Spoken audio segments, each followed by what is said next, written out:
and as he's coming through, she shot him. He went down, and then she ran out her front door with the shotgun in her hand. This registered sex offender is dead. The woman who shot him will not face criminal charges. Her harrowing Halloween story tops our news today at 5. Good afternoon, everyone. 5 days after a local woman is raped, authorities say her rapist returned for a second attack. But that second meeting left this man dead. He is 47-year-old Ronnie Preyer, a registered sex offender living in Jackson. The victim, a 57-year-old woman living here in Cape Girardeau. Now, we're not going to release her name nor where she lives, but authorities want us to tell you about what she did to protect herself from being attacked a second time. It's our top story today at 5. Cape Girardeau County prosecuting attorney Morley Swingle was writing up charges against Ronnie Preyer when he got the word that Preyer had died. Instead of filing the charges on him, I began a letter to Chief Kennison letting him know that the woman in this case, a 57-year-old woman, is not going to be charged with any sort of crime.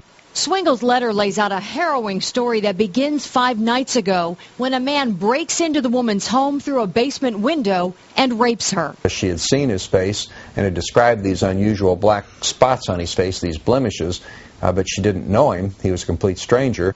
Cape Girardeau police begin working the case and patrolling the woman's neighborhood. In the meantime, she gets her basement window fixed and borrows a friend's 12-gauge shotgun. Just after midnight on Halloween, the nightmare begins again.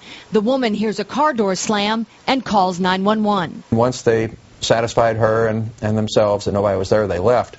She was then watching TV, and at about 2:15 in the morning, suddenly her power went out.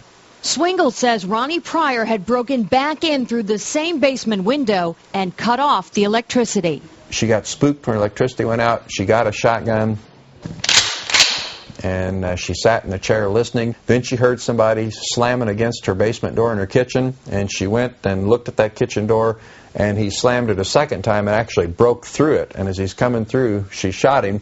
He went down, and then she ran out her front door with the shotgun in her hand, got to a neighbor's and was pounding on the door, screaming for help.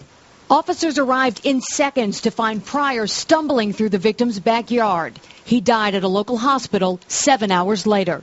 Rape conviction. Got a 10-year prison sentence in November of 1989.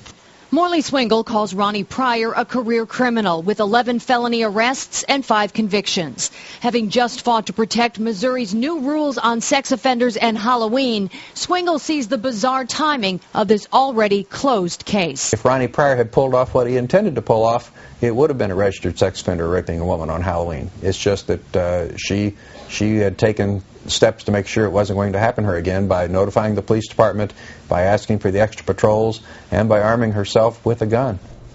Cape Girardeau County Coroner John Clifton tells me he plans to rule Ronnie Preyer's death as a justifiable homicide, agreeing with Morley Swingle that no charges will be filed. And get this,